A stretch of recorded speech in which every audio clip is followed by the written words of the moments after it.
안녕하십니까. 댓글 답변 시간입니다. 여러분과 소통을 위해서 만든 댓글 답변 시간. 이번 주도 많은 댓글을 올려주셨습니다. 항상 감사드리고요. 여러분이 그만큼 제 동영상을 사랑해 주시는 글 많이 올려주셔서 감사드리고 또 의견도 주셔서 감사드립니다.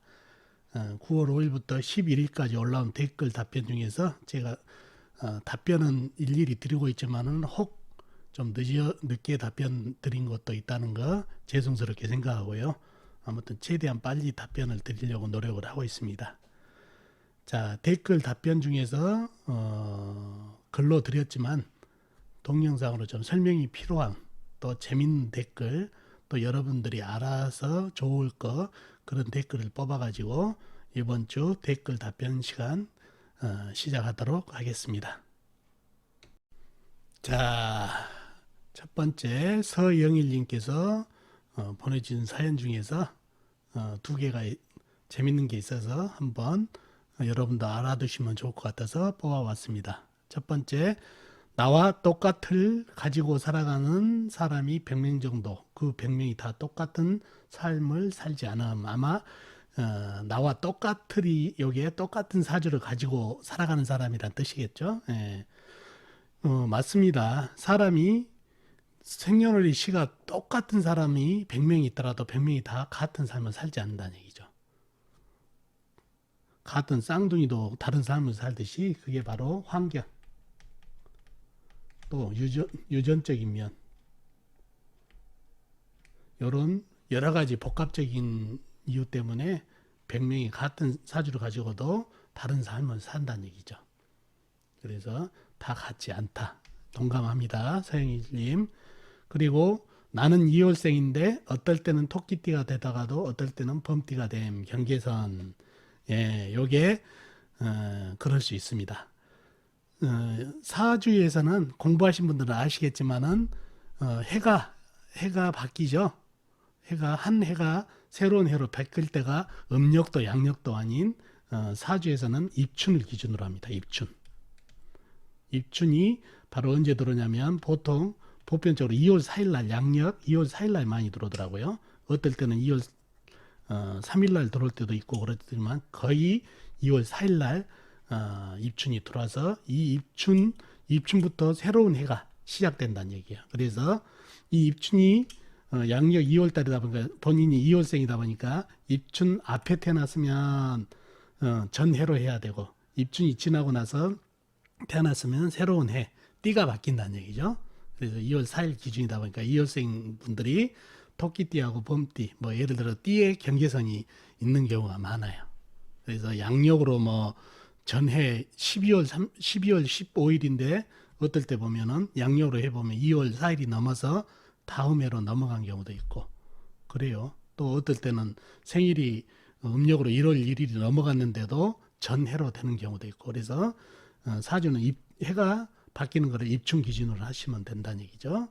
그래서 요거를 알아두시면 좋을 것 같아서 또 입춘이 들어오는 시간이 또 다 달라요. 어떨 때는 새벽에 들어올 때도 있고 어떤 해에는 저녁에 들어올 때도 있는데 그 입춘이 들어온 시간이 안 지났으면은 그것도 해가 안 바뀌었기 때문에 몇 시간 몇 분 때문에 어머니 한 살 먹은 사람도 많아요. 그래서 그런 경우도 있다는 거 말씀드리기 위해서 이분 서영일 님이 올려주신 거를 가지고 한번 얘기해 봤습니다. 자, 다음은 IJ리님 자주 댓글 올려주신 분이죠. 감사드립니다. 항상 좋은 강의 감사드립니다. 감사합니다. 건명, 계사년, 병진월, 무자일, 병진시생의 경우 연간계수와 일지자수가 약하여 말려버리고 화토 이행교육으로 봐야 할 것 같고 화토가 호온이 되나 편고되어 심장, 위 등의 질병이 조심해야 한다면 맞는 통계일까요? 해서 답변은 종격이 제가 되지 않습니다라고 했더니 병화와 사화로 화기도 강한 것 같은데 심혈관 질환도 조심해야 하지 않을까요? 화기는 땔감이 없어 강하지 않나요? 라는 질문을 했죠. 사주를 보면서 얘기하는 게 더 빠르겠죠. 자, 이 사주예요. 아이제리님이 말씀하신 경우가 계사년, 병진월, 무자일, 병진시에 태어나신 분이신데 사주 이 불기운이 강하니까 불이 강하니까 이 물이 말라버리지 않았냐는 말씀이거든요. 이 계수하고 자수. 자, 여러분 항상 제가 말씀드리지만은 오행을 개수, 뭐 불이 몇 개, 나무가 몇 개 이렇게 개수로 계산하시면 안 돼요. 큰 불과 정화, 작은 불이 또 틀리고 또 이렇게 큰 불, 병화, 사화, 병화들이 있지만은 나무에 생조가 없게 되면은 불은 제가 항상 말씀드리지만은 지속력이 없고 열기를 낼 수 없다는 얘기예요. 이 지금 현재 사주에서의 불은 큰 불, 사화, 병화가 이렇게 큰 불이 있지만은 이 불이 활활 타지 않아요. 제가 만져보면은 열기가 안 느껴질 정도예요. 그 이유는 바로 나무에 땔감이 없다는 얘기예요. 물론 진토 안에 을목이 있지만 요거 가지고는 간에 기별도 안 간다는 얘기죠. 그런데다가 이 진토 보이시죠? 진토라는 축축한 흙이에요. 축축한 흙. 상당히 물을 뿜고 있는 흙이다. 여기다가 화생토 하다 보니까 상당히 힘을 많이 뺏기고 그다음에 계수하고 자수 작은 물이지만은 여기에 안개 역할을 이슬비를 뿌리다 보니까 이 불들이 그렇게 강하지가 않아요. 그래서 이 사주는 개수만 불이 많았지만 이거를 큰 불이니까 불이 강하다고 하시면 안 된다는 얘기예요. 운에서도 나무를 받아야 이 사주는 좋습니다. 그래서 이 물들이 은근히 있어요. 개수, 자수 작은 물이지만 축축한 진토 안에 개수도 있고 그래서 이 불들이 오히려 밀리고 있어요. 큰 불이 개수만 3개 있지 나무에 생존 못 받고 이 축축한 흙한테 힘을 뺏기고 있다는 얘기예요. 그래서 이 사주는 불이 약하고 또 이제 우리 IJD님은 불 기운이 화생토 받아서 상당히 심각한 사주니까 이 불이 강하니까 이 물이 말라버리니까 이 물이 없는 거하고 똑같아서 화생토로 해가지고 이행기가 아니냐 했는데 아니에요. 절대 이 사주는 물 기운이 상당히 은근히 강하고 불이 약합니다. 아셨죠? 예, 다음 글도 IJD님께서 올려주신 글입니다. 강의 감사드립니다. 건명, 신묘, 신축, 갑인, 계묘의 경우 축토가 있어 삼상격은 안 되고 약간 신약한 사주로 봐야 될까요? 건강의 경우 화기가 지장간에 있어 심장질환을 조심해야 할까요? 이렇게 해서 제가 삼상격 이루어지지 않고 사주가 약하지 않습니다. 이렇게 답변을 드렸는데 사주를 보고 말씀을 드려야 여러분도 이해가 가시니까 사주를 보면서 질문에 답변 드리도록 할게요. 이 사주가 IJD님은 이렇게 축토, 신금이 있어서 사주가 약하지 않느냐. 이 축토가 있으니까 삼상격이 안 된다. 삼상격이란 거는 아마 금생수, 수생목으로 해가지고 이렇게 삼상격 축토만 없으면 삼상격이 됐을 건데 안 됐다. 이 축토가 없었더라도 이건 삼상격이 안 돼요. 무조건 오행이 3개로만 이루어졌다 해서 삼상격이 되는 건 아니에요. 이거는 금국목이 이루어지고 있어 전쟁을 하고 있어서 삼상격이 잘 안 되는 형국이네요. 그래서 사주 강약은 약하지가 않아요. 겨울에 태어났고 물도 공급되고 있고 이게 뿌리, 잎목, 그다음에 비급들이 좀 있어가지고 그렇게 약하지는 않아요. 그래서 약하지 않고 겨울이라 조우가 좀 필요하고 업으로도 이 불기운이 상당히 좀 필요한 그런 사주가 됐네요. 그래서 잎목 안에 있는 병화를 용신으로 삼아서 불을 용수기운으로 삼아주면 좋겠네요. 그래서 불이 약하다 보니까 이 사주는 심혈관질환, 그 다음에 이 나무로 태어나셨으니까 나무가 머리병이죠. 머리를 주관하니까 정신병이라든가 그런 우울증 같은 것도 주의를 해야 된다고 제가 말씀을 드렸던 사주팔자입니다. 아셨죠?